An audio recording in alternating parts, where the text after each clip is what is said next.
Hello students, Jai Hind everyone. I hope all are fine. Chapter 6 in Civics Criminal Justice System. ये इस chapter में हम criminal justice system के बारे में पढ़ेंगे. इसमें हम डिस्कस करेंगे what is the role of the police. Police के क्या रोल होता है, कैसे क्रिमिनल्स जो होते हैं उनका जो जस्टिस होता है उनका कैसे जस्टिस मीन्स इन हिंदी न्याय, तो क्रिमिनल्स का जो न्याय होता है वो कैसे किया जाता है. ओके, इन्वेस्टिगेशन के बारे में हम डिस्कस करेंगे. Different types of justice system के बारे में in this chapter we discuss. Previous chapter हमने जुडिशरी के बारे में डिस्कस किया था. तो different types of law, civil law, criminal law, ये हमने प्रीवियस चैप्टर में डिस्कस किया था. तो let's start our chapter criminal justice system. To the chapter we are going to be introduced to justice. तो जुडिशियरी सिस्टम क्या है वो मैंने आपको बता दिया था in the previous class. It is basically one of the organs of democracy. Will you all agree with me or not? One of the organs of democracy is judiciary. Why? The other two organs are legislature and executive. Judiciary का एक बहुत ही महत्वपूर्ण role रहता है in a democracy because justice is something that helps to resolve conflicts. कभी भी कुछ भी दो लोगों में प्रॉब्लम होती है तो उसके लिए एक जजमेंट देना बहुत ही यूजफुल होता है. Otherwise what happens is that कि वो कॉन्फ्लिक्ट्स बहुत ज़्यादा बड़ी हो सकती है. एक छोटा सा एग्जाम्पल लेंगे एक क्लास का. Suppose there is a fight between two children, the monitor, the teacher or the higher authorities, they must intervene and they must rest the case. So that ऐसा नहीं हो कि वो बहुत एस्केलेट हो जाए. अब वो किस तरीके से किया जाएगा that depends on the nature of the case that is involved, कि किस तरीके की फाइट हुई है, किस वजह से हुई है, what have both the parties or both the students done with regard to it. उसके बेसिस पे एक जजमेंट लिया जाता है. Similarly the country is a huge country, so यहाँ पे भी जस्टिस इसी तरीके से मिलती है by relying on certain kind of laws. So when we see someone कि वो लोग वायलेट कर रहे हैं या फिर लॉ या कानून को तोड़ रहे हैं तो हम लोग क्या सोचते हैं, हम लोग के दिमाग में सबसे पहले आता है let's call the police authorities, right, because they are the one in charge to maintain decorum, law and order in a given area. हर एरिया में कोई एक थाना होता है where you can report if there has been any mishappening, and this is all on account of having the laws in place. अब जो ये रोल होता है पुलिस का, क्योंकि ये लोग आ करके लोगों को अरेस्ट कर जाते हैं, सो what we understand is that police and judiciary is one and the same thing. But यहाँ पे हम लोग बहुत बड़ी गलती करते हैं because police is just involved in finding the crimes, reporting it. But otherwise it is the judge, it is the justice system that will bring a judgment based on what the case is, right? So we don't need to get confused कि police decide करती है कि कोई इंसान guilty है या नहीं. This is not at all true. So first the chapter that is trying to tell you is trying to introduce you to the concept of justice. कि हम लोग inform पुलिस को करते हैं but it is not the police who come and who give the judgment. Their duty is to take down the facts of the case and उसके बाद काफ़ी procedures होती हैं and finally जो judiciary system है वो आ जाती है पिक्चर में and from there the justice is meted out. So I hope everything is clear till here. After a person is arrested, it is a court of law. अब ये court of law 3 structures में है India में, you already know of it. The highest one is the Supreme Court. The lower that is in the states is High Court, ये हमने पढ़ा है. And then we have the district courts. Based on the areas and the nature of the crimes, you can approach any of these. Okay? So person arrest होते हैं किनके द्वारा? Police के द्वारा. जज नहीं आते हैं, जुडिशरी सिस्टम नहीं आती है किसी को कंप्लेंट्स फाइल करने के लिए या फिर अरेस्ट करने के लिए. ये सारे लॉ एंड ऑर्डर मेंटेन करती है पुलिस. लेकिन जब फाइनली एक जजमेंट लेना होता है आफ्टर हियरिंग द केस, अभी तो आपने बस एक केस रजिस्टर किया है, it has not been proven कि किसी ने आपके अगेंस्ट सही केस रजिस्टर किया है या नहीं. बहुत बार ऐसा होता है कि लोग अरेस्ट हो जाते हैं but they are not guilty. So this is decided by a court of law and this is what is the very essence of this chapter, कि हम लोग को जब ये मालूम पता चल जाएगा कि कहाँ से जस्टिस मिलती है तो we will follow that procedure which is very very important for us to know, so that in case of any mishappening we are aware कि कैसे क्या करना है. इसीलिए चैप्टर कहता है therefore Understanding these processes as well as the role that different persons should play within the criminal justice system, it is crucial. Crucial मतलब बहुत important. अगर हमको रोल नहीं पता रहेगा तो हम तो दिमाग में यही सोचेंगे कि सब कुछ पुलिस के हाथ में है, but that is not how it is, right? Once we are aware कि इस तरीके से जुडिशरी काम करती है, then we will know कि कभी भी कुछ होता है, then what is the process to be followed. So if ever the occasion should arise, you are aware कि आपको किन processes को follow करना है ताकि आपको या आपके किसी इंसान को जस्टिस मिल सके. That means if you're fighting for something, you should be able to have speedy justice, and that will only come when you know the process. Components क्या होते हैं क्रिमिनल जस्टिस सिस्टम में? देखिए, सबसे पहला होता है लॉ एनफोर्समेंट. लॉ कौन एनफोर्स करती है? पुलिस एंड पेट्रोलिंग कम्युनिटीज, क्योंकि इनको ये अथॉरिटी दी जाती है that in any given area if there is any kind of crime या फिर if there is any kind of incidents that is not right, तो ये इन्वेस्टिगेट करना, इन केसेस को रजिस्टर करना, this is all the duty of a police and the police station. Then we have the court system. अब इन्होंने तो police ने तो केस रजिस्टर कर लिए, but now who will C both the parts of it? सुनेगा कौन? तो वहां पे हमारे कोर्ट सिस्टम पिक्चर में आ जाती है. और उसके बाद करेक्शन सिस्टम. अब मान लो किसी को गिल्टी होल्ड किया गया, सपोज कोर्ट सिस्टम तक पहुंच गए और कोर्ट ने, जज ने ऑर्डर दे दी कि भाई सो and so person is charged with this and this crime. So based on that अगर वहां पे है कि 7 years इम्प्रिजनमेंट, तो वो आपका हो जाता है correction system. That means a kind of punishment. इन तीनों चीजों से, ये कॉम्पोनेंट्स हैं, इन 3 चीजों से हमारा criminal justice system it moves forward. According to the constitution, every individual charged of a crime is to be given a fair trial. अब जब हम लोग बात करते हैं जजमेंट की, तो ऑब्वियसली हमें ये दिमाग में रखना होगा कि जुडिशरी को हम लोग तभी अप्रोच करेंगे जब कोई मिसहैपनिंग हो रही हो या फिर कोई एक केस हो रहा हो, राइट? सो इस रिगार्ड में हमारा कॉन्स्टिट्यूशन क्या कहता है कि जब भी ऐसा कुछ हो and we are approaching the judiciary, तो अगर हम गिल्टी हो या नहीं हो, इसके पहले हमें क्या मिलना चाहिए? We should have the right to fair trial. What is this fair trial? I will be explaining you through the course of this lesson.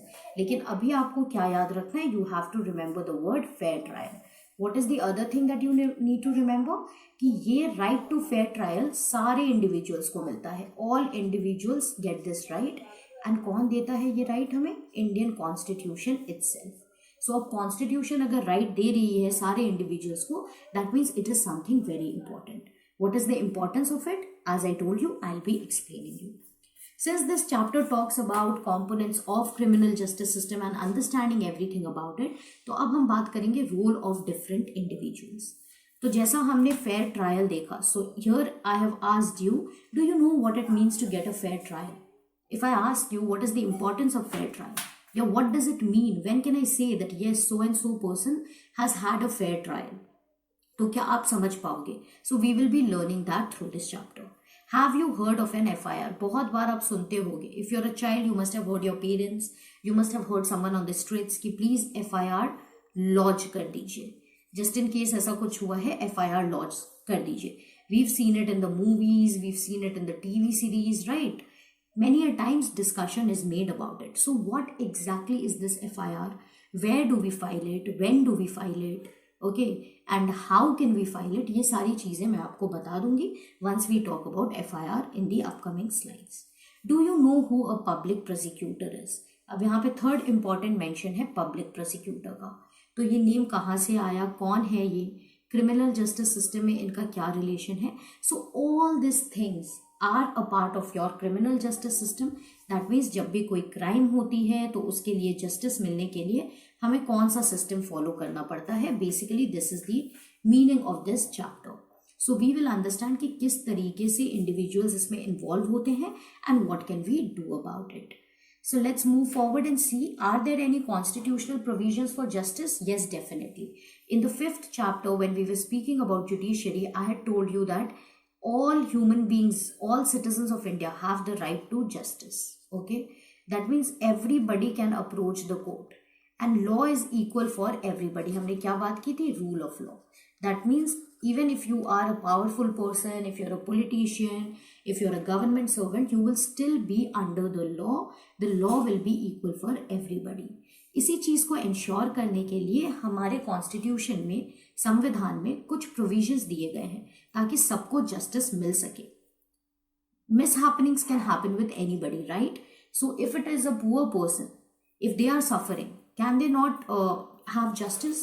Can they be denied justice? So that is not the case. According to Article 22 of the Constitution, every person has a fundamental right. कौन सी right? Fundamental right. कौन से article से? Article 22 से. To be defended by a lawyer. अब मान लो कल को जाके ए और बी है, ए ने बी के बारे में कंप्लेन कर दिया that B has stolen something from me और B has murdered so and so person. Does B have the right to represent himself? या फिर ए की बोली पे बी को अरेस्ट कर लिया जाएगा एंड बी को मौका नहीं दिया जाएगा? ये क्या ऐसा कह सकते हैं कि no, you have committed a big crime and we will not hear your side of the case? No, that can't be the case. Even if B is guilty और ही इज एस्टैब्लिश्ड गिल्टी, पहले आपको उनको एक lawyer को assign करना होगा. You have to give that right कि he can find a lawyer for himself and defend himself until and unless the court holds him guilty, right? So सबसे पहला कॉन्स्टिट्यूशनल प्रोविजन ये है ताकि सबके लिए एक इक्वल प्लेइंग फील्ड रहे और कोई भी इस प्रोविजन को जस्टिस के नाम पे मिसयूज करके किसी को भी गलत चीजों में नहीं फंसा सके. All right, next article 39A. अब 39A क्या कहता है? It places a duty upon whom? Upon the state. अब पहले मैंने आपको पढ़ाया है कि state here does not mean any single government. State here basically means the Indian state और the Nepal state, whatever it is. That means एक particular territory. So Indian state के ऊपर ये ड्यूटी है, आपको लॉयर प्रोवाइड करना पड़ेगा any of your citizen को who is unable to engage one due to poverty और other disability. So it is a very very easy concept. What they are trying to say is basically justice is expensive. हमने loopholes of justice, problems of justice में देखा था कि बहुत ही time consuming होती है, expensive होती है. सो इस वजह से क्या होता है, कभी कभी जो पुअर लोग हैं वो लोग अपने केस को रिप्रेजेंट नहीं करवा सकते because they don't have the money to hire a lawyer. लेकिन उस तरीके में क्या हो जाता है कि इनइक्वालिटी हो जाती है सोसाइटी में. Poor can become the soft targets. So इस वजह से कॉन्स्टिट्यूशन ने क्या किया, बहुत ही एक साधारण तरीका निकाला, स्पेशल तरीका निकाला कि भाई अगर कोई बहुत पुअर है and he is being charged of something, तो गवर्नमेंट की ये ड्यूटी है कि आप उनको कोई government lawyer and people who are working for the Indian government उनको अपॉइंट कर दीजिए ताकि वो उनके केस को रिप्रेजेंट कर सके in the court. And so what will happen, एक इक्वल फील्ड मिल जाएगी and then the judgment will be fair. अब मान लो किसी एक को अपनी केस को रिप्रेजेंट करने का मौका ही नहीं मिला. There is a class, tests are being held, annual exams. There are only 3 students who have been able to come. The rest have not even written the paper. Probably out of sickness, probably out of not having the opportunity to come to school, whatever be it. तो क्या ये जो results आएंगे वो fair रहेंगे? नहीं. 3 people who have attended the exams, उन्हीं में से toppers आ जाएंगे. So the field provided is not fair. But what if out of 10 people, all the 10 are attempting? Then you will be able to make a fair decision when you are evaluating the papers. तो credibility बढ़ जाती है किसी भी results की, किसी भी judgment की, when there is an equal field for everyone. So under Article 39A, this is what is being done. So please remember both these articles, guys. It is very, very important. Coming to this, can a lawyer be appointed at government's expense? तो आप तो समझ ही गए from the previous case, it is yes. और example आपके book में दिया हुआ गया है Shanti and Mrs Shinde theft case. What was this? Basically मैं आपको एक ब्रीफ दे देती हूँ. शांति एक डोमेस्टिक मेड थी जो कहाँ काम करती थी? मिसेस शिंदे के घर पे. One day Mrs Shinde loses some money, या okay. So what she says is that Shanti ने, या jewellery I suppose, okay. So she blame Shanti कि शांति आपके अलावा कोई नहीं आता घर, so it is you who has stolen it. Now this Shanti, she is in trouble because she is a poor lady, she is not able to represent her case and she says no madam, I have not done it, I have been able to garner something out of my salary. So mister and Mrs Shinde ये लोग क्या करते हैं, ये लोग शांति और उसके भाई को टॉर्चर करते हैं क्योंकि इनको शांति के पास कुछ इकट्ठा कैश मिल जाता है. But Shanti says that this is out of the salary, savings and etcetera. But they blame हर कि जो ज्वेलरी थी वो बेच करके आपको ये मिला है, otherwise how do you have so much cash. This is how this family tries to torture the poor person, and Shanti is not able to represent herself. So इस केस में क्या होता है कि इनको लॉयर प्रोवाइड किया जाता है later when it is seen that this is the case. And after the entire case क्या establish होता है? ये establish होता है दोनों पार्टीज की बात सुनने से जज ये कहते हैं कि भाई शांति को हम लोग रिस्पॉन्सिबल होल्ड नहीं कर सकते. We can not accuse her because कोई भी ऐसा सबूत नहीं है विच एस्टैब्लिशेस द फैक्ट कि शांति ने चोरी की है.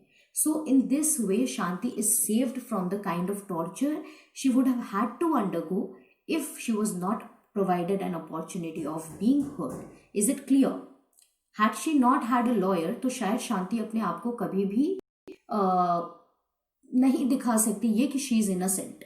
लेकिन अब उनको ये चांस मिल गया कि मैं इनोसेंट हूं and somebody represented her case and so the court ruled in her favour. So this was basically the case. This is done to explain to you कि इस तरीके से प्रॉब्लम्स आ सकती हैं एंड इन तरीके से सॉल्व होती हैं. फ्रॉम द एग्जाम्पल हमें क्या समझ आया कि 4 बहुत ही अहम प्लेयर्स हैं कहाँ पे? क्रिमिनल जस्टिस सिस्टम में. Who are they? सबसे पहले तो पुलिस. इनका क्या रोल होता है? इन्होंने केस जब मिस्टर एंड मिसेस शिंदे ने केस लॉन्च किया, FIR लॉन्च किया. What is an FIR? I will tell you. तो वो कहाँ पे किया? पुलिस के पास लॉन्च किया. पुलिस ने इसको रजिस्टर किया. They registered the complaint. So first thing was the police. They started investigating etcetera. Second is public procedure, जिन्होंने रिप्रेजेंट किया फैक्ट्स ऑफ द केस. जो भी फैक्ट्स मिले थे शांति से वो इन्होंने रिप्रेजेंट किया कोर्ट में. देन इज डिफेंस लॉयर, जिन्होंने डिफेंड किया दोनों पार्टीज की राइट्स को. Everybody must have had their own lawyers जिन्होंने डिफेंड किया और क्रॉस एग्जामिन किया. And then fourth is the जज which is the final part. इन्होंने अपनी जजमेंट सुनाई कि भाई मुझे तो केस सुनने के बाद this is my final decision and this is what is going to be done. So in 4 processes में एक पूरा का पूरा केस मूव किया and then justice was given. Okay, this time justice was in favor of Shanti in the previous example. Role of the police क्या होती है? अब जब हमने चर्चा की है कि फर्स्ट पॉइंट ऑफ कॉन्टैक्ट कौन है? पुलिस है. अब कुछ भी होता है, अगर मान लो रोड पे कोई एक एक्सीडेंट होता है, आप किनको कॉल करते हो? You will call a police number because they will come and they will register the case. So police will register it and then they will investigate. वो अपनी जांच पड़ताल करेंगे ताकि जो भी कंप्लेंट की गई है कि ऐसा ऐसा क्राइम कमिट हुआ है तो क्या ये सच में हुआ है कि नहीं. For example mister and Mrs Shinde ने पुलिस को बताया. अब पुलिस इन्वेस्टिगेट करेगी whether Shanti has done it और नॉट. और ये करते करते इनको ये समझ आया कि कोई एक गैंग है, a gang of leaders and boys who are involved in doing this kind of things and they were also related to somebody from शांति's family. Was it her son? Who was it? Please read onto the example and tell me, okay? Do some things from your end and if there is any problem, reach out. So police क्या करती है? Investigate करती है जो भी complaint register किया जाता है. What else? इस दौरान ये लोग विटनेसेस की स्टेटमेंट्स भी रिकॉर्ड करते हैं. हमने मूवीज वगैरह में देखे हैं, लोग जाते हैं police stations and they give their statements, they collect evidences. क्योंकि अब कोर्ट में आप ऐसे ही तो नहीं चल जाओगे. You will have to present certain facts. जज मुंह उठा करके जजमेंट तो नहीं दे देंगे just because they find something which is in their favour और वट एवर इट इज. उस बेसिस से तो नहीं होता है, फैक्ट्स की बेसिस पे होते हैं. So that is why recording statements is also the duty of the police. They can also file a charge sheet in the court based on the suspicion that a person is guilty. अगर police को investigation के दौरान ये लगा कि there are very high chances कि ये person को सही चीज के लिए अक्यूज किया जा रहा है तो वो एक चार्ज शीट भी फाइल कर सकते हैं in the court. So that will also establish this in the court that police has found some concrete evidence. So this is the role of the police. Coming to rule of law, ये हम सबको पता है, फिर भी एक बार देख लेते हैं. Everyone is subject to law of the land. Nobody is above law. Is anybody above law? No, nobody is above law. Nobody is above law. This includes the police. तो इसी वजह से क्या है कि पुलिस को भी कुछ लीगल प्रोसीजर्स फॉलो करने होते हैं. ये प्रोसीजर्स लेड आउट हैं ताकि पुलिस कभी भी अपनी अथॉरिटी को क्या नहीं कर सके, मिसयूज नहीं कर सके. पुलिस के हाथ में बहुत पावर दी गई है. That doesn't mean that whatever they feel like doing, they can do that. This is what is meant by rule of law, that even the police who is actually trying to enforce law and order is also subject to the law and order of the land, and उनको जो भी करना है उसी के दायरे में करना है, ना कि उसके बाहर. Rule of law has certain things within it: equality under the law, transparency, independent judiciary and accessible legal remedy. Accessible legal remedy क्या होता है कि आपको legal solution जो चाहिए वो accessible होना चाहिए. For example, we saw that which article 22 or 39A, it provides for providing a defense lawyer to somebody who cannot afford one. So that is accessible legal remedy, क्योंकि otherwise वो आप access नहीं कर पाते, but अब आपको वो access दी गई है by the government. So these are some of the things you need to take care of. Moving forward, supreme court ने क्या किया है? सुप्रीम कोर्ट ने कुछ गाइडलाइंस ले डाउन की है कि पुलिस को सो एंड सो चीजें फॉलो करनी पड़ेंगी at the time of arrest, at the time of detention and at the time of interrogation. What are these three words? Arrest. कोई कंप्लेंट लिखी गई तो पुलिस आ गए, उस इंसान को लेके चले गए, अरेस्ट कर लिया. सो यहाँ पे इनको कुछ कानून को फॉलो करना पड़ता है, बिकॉज अभी तक ये इस्टेब्लिश नहीं हुआ है whether that person is guilty or not. Second thing is detention. अब लोग डिटेंशन में भी रहेंगे जब तक अरेस्टेड हैं. डिटेंशन मतलब पुलिस कस्टडी में, तो इस दौरान भी लोगों को टॉर्चर नहीं किया जा सकता. Nothing can be done. And interrogation, that is जब इन्वेस्टिगेशंस चलेंगी एंड पुलिस इंटेरोगेट करेंगे. आप मूवीज में देखते हो, they are being beaten, black and blue. This are not allowed. They are not allowed to torture, they are not allowed to beat, they are not allowed to open shoot anyone during investigation. इसीलिए हम लोग जब भी ये देखते हैं कि judiciary के जजमेंट के बिना अगर पुलिस ने किसी को शूट डाउन कर दिया, that is basically a violation of law on the part of police. That is not allowed. Until and unless the judges do not pass an order, the police cannot take away any human's human rights. So यही सारी guidelines Supreme court ने lay down की है, and this is why judiciary becomes very very important. They cannot inflict any form of punishment on a person even for petty offenses. अगर छोटे छोटे offences है, बड़े बड़े ऑफेंसेस है, कुछ भी है, आप पनिशमेंट तब तक नहीं दे सकते हो जब तक somebody has been charged guilty. इसीलिए हम लोग कहते हैं कभी कभी क्या होता है, फेक एनकाउंटर्स हो जाते हैं. अभी देखा था हमने कुछ दिन पहले, राइट? ऐसे कई सारे केसेस होते हैं जब पुलिस ऐसा शो करते हैं that somebody is trying to run away, इसीलिए हमने शूट डाउन कर दिया, बट वहां पे जजमेंट आई नहीं होती है और फिर भी ये लोग लॉ को अपने हैंड्स में लेके अपनी पावर को मिसयूज कर लेते हैं. But is this allowed? No, this is not allowed. Police has to maintain certain kind of dignity and it has to keep the human rights intact of the prisoners as well, of the people who are even in their detention before being produced to the court. Now I have a question. Is it the police who decides whether a person is guilty or not? तो अभी तक मैंने इतना बोला है, अब आप definitely समझ जाओगे कि नहीं. It is for the court to establish. Police क्या करते हैं? रजिस्टर करते हैं कंप्लेंट को, उसके बाद क्या करते हैं? इन्वेस्टिगेट करते हैं, इंटेरोगेट करते हैं, राइट? ज़्यादा से ज़्यादा क्या कर लेंगे? अगर लग रहा है कि गिल्टी है तो भाई चार्जशीट प्लेस कर देंगे in the court of law. So this is what is the duty of the police, but not to pass judgment. अब फर्स्ट इंफॉर्मेशन रिपोर्ट क्या होती है? This is what is an FIR. FIR stands for first information report. कोई भी theft हो गई तो सबसे पहले आपको उसकी एक इंफॉर्मेशन देनी पड़ेगी. फर्स्ट इंफॉर्मेशन कहाँ दोगे? जहां पे वो थेफ्ट हुई है उसी के आसपास जो पुलिस स्टेशन होगा वहां पे आपको रजिस्टर करना पड़ेगा. इसके बाद ही पुलिस कुछ लीगल एक्शन ले सकती है. It can start investigating. जब तक आप FIR लॉन्च नहीं करोगे तब तक पुलिस के पास कोई कॉन्क्रीट एविडेंस नहीं है that you want some serious investigation into a crime. So first thing that you do is to lodge an FIR. FIR में name, address and other details of the complainant, ये सारी चीजें दी जाती हैं. एक prescribed form होता है जिसमें पुलिस एक FIR को रजिस्टर करती है और इसे साइन करता है कंप्लेन करने वाला. कंप्लेन करने वाले के पास लीगल राइट होती है कि आप मुझे एक फ्री कॉपी दे दीजिए FIR की, सो दैट पुलिस कभी भी चेंजेस नहीं कर सके. बहुत बार क्या होता है कि पुलिस में be corrupt. This is not right to say, but it might so happen that police is misusing their authority. तो आपने कुछ और बताया उन्हें, बट उन्होंने एफआईआर में they have taken down some different information. So when you have a free copy of the FIR, तो वो लोग ये सारी चेंजेस नहीं कर सकते हैं. And then you will be more well aware and you can tell them, you can point out that these are the discrepancies. So the police cannot act smart and try to create a problem for you. चाहे किसी ने उन्हें bribe कर दिया हो, चाहे वो खुद ही किसी केस के अगेंस्ट हो, whatever be the reason. Okay, so that is all about the police. Coming to Article 22 again. Article 22 में हमने देखा था it was about providing justice, right? So Article 22 of the Constitution as well as the laws that are related to criminal law, ये एक guarantee देते हैं. किसको guarantee देते हैं? अरेस्टेड पर्सन को, कि उनके पास कुछ सारी फंडामेंटल राइट्स इंटैक्ट रहेंगी. What are the fundamental rights?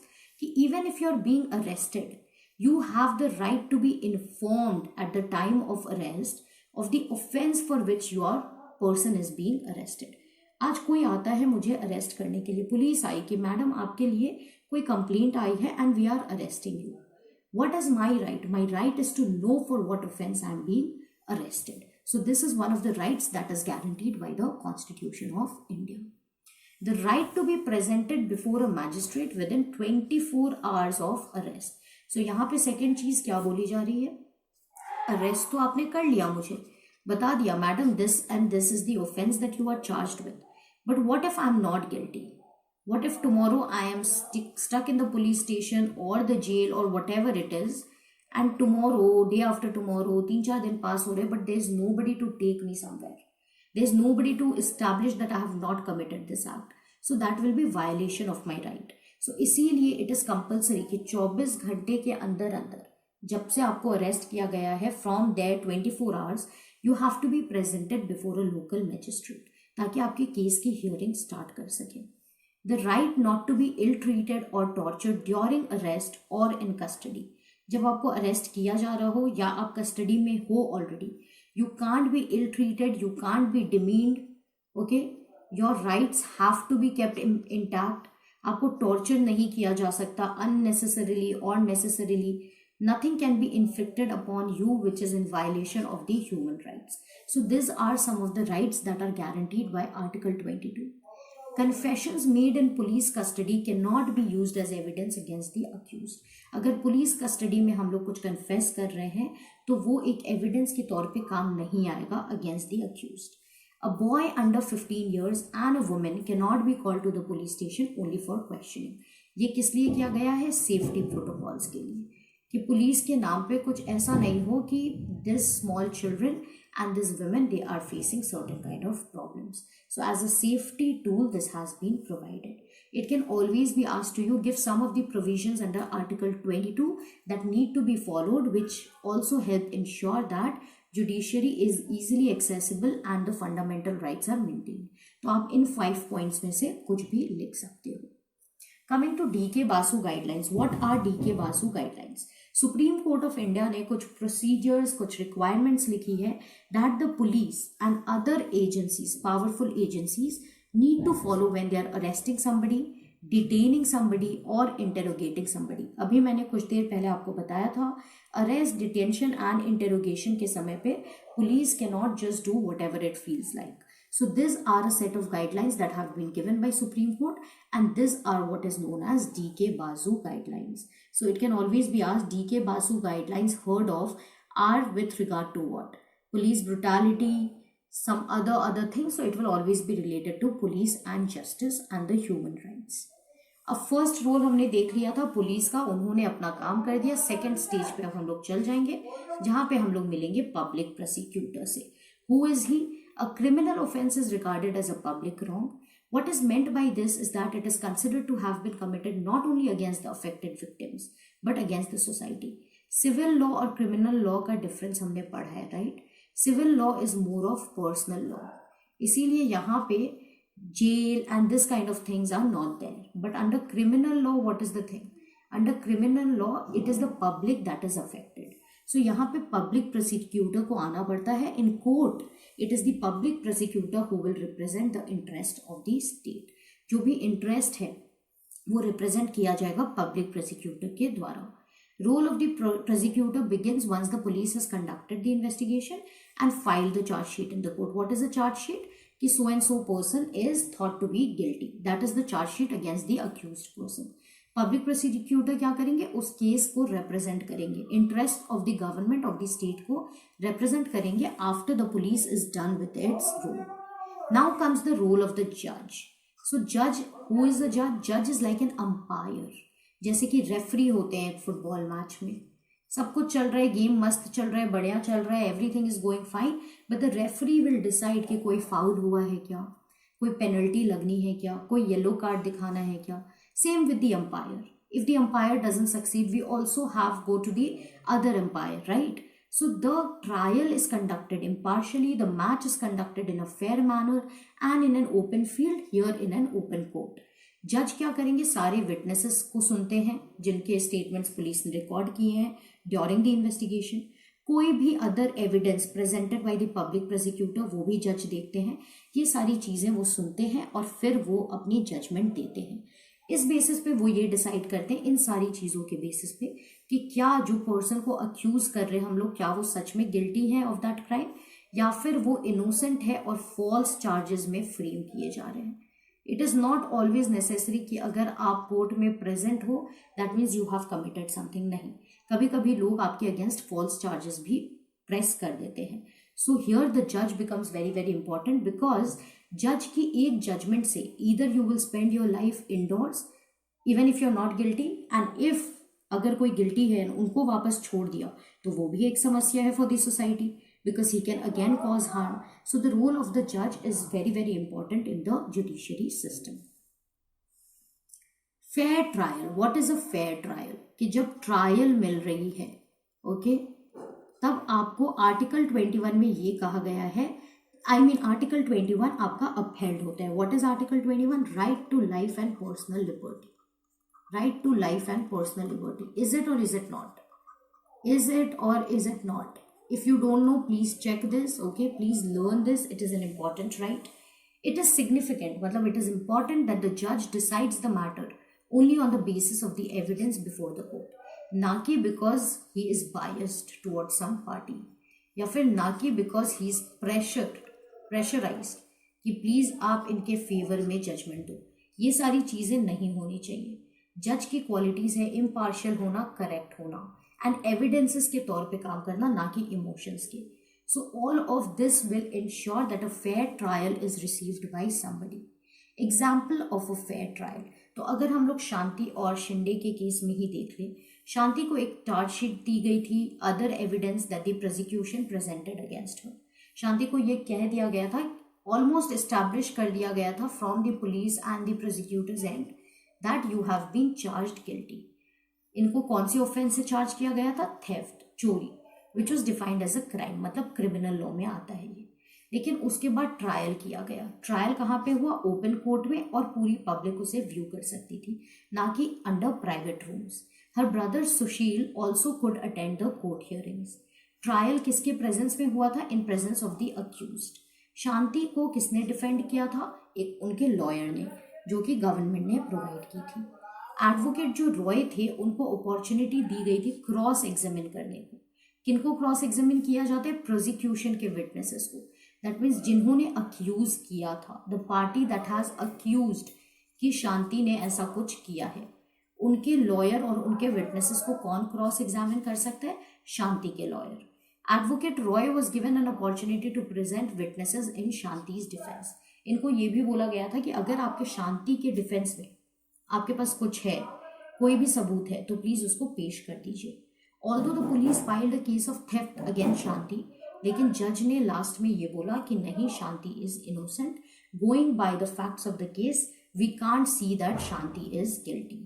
Okay, it is significant that the जज decided the matter only on the evidence that was presented before the court.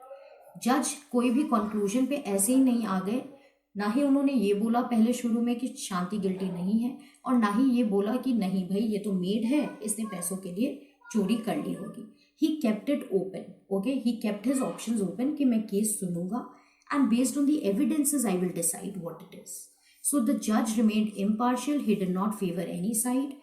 Evidence के दौरान इनको ये पता चला कि कुछ यंग मैन वो लोग थीफ थे और ना कि शांति। सो फाइनली किनको ये मिल गया, जस्टिस मिल गया, शांति को जस्टिस मिल गई because she was given the right to a fair trial. लेकिन यहाँ पे if she was not given the chance to represent her case, if she was not given the opportunity of having a fair trial, what would have happened? Maybe she would have been behind the bars. Maybe she would not have been able to prove her innocence in the court of law. So that is the importance of fair trial. With this, we come to the end of criminal justice system. What are the important processes that are involved? What are the important parties that are involved? क्या क्या keywords हैं? DK Basu guidelines. Constitutional provisions क्या कहती हैं with regard to justice? Everything we've covered. In the chapter, you have certain important words, that is accused. When you're charging somebody of certain crime, if I tell you that no, you have done this, you have beaten that boy, that means I'm accusing you. It refers to the person who is tried by a court for a crime. यहाँ पे कौन accused था? वो example में शांति was the accused. Cognizable क्या होता है? For which the police may arrest a person without the permission of the court. एक होते हैं देखो कॉग्निजेबल ऑफेंसेस और एक होते हैं नॉन कॉग्निजेबल। नॉन कॉग्निजेबल में पुलिस अपने आप नहीं अरेस्ट कर सकती बिना कोर्ट के परमिशन के, बट कॉग्निजेबल अगर हैं which are more serious cases, यहाँ पे पुलिस अरेस्ट कर लेती है even without having the court's permission. Cross examine मतलब आप विटनेस को क्रॉस सवाल पूछोगे ताकि कोई अगर वो झूठ बोल रहे हैं या कुछ प्रेशराइज किया गया है, सिखाया गया है, तो आप उसकी ट्रूथफुलनेस डिटरमाइन करोगे कि क्या ये जो विटनेस है इनको सच में इनको वही है जो ये बोल रहे हैं या फिर इनसे बुलवाया जा रहा है या फिर he has been paid for it, whatever it is. So that is the power of cross examination. इससे क्या होता है, ट्रुथ बाहर आता है because there are problems in the statements that will be uttered. And what is detention, कि आप illegal custody में रख रहे हो, पुलिस इलीगल कस्टडी में रख रही है किसी को या फिर लीगल कस्टडी में रख रही है। Preventive detention, punitive detention, detention is just keeping somebody in custody.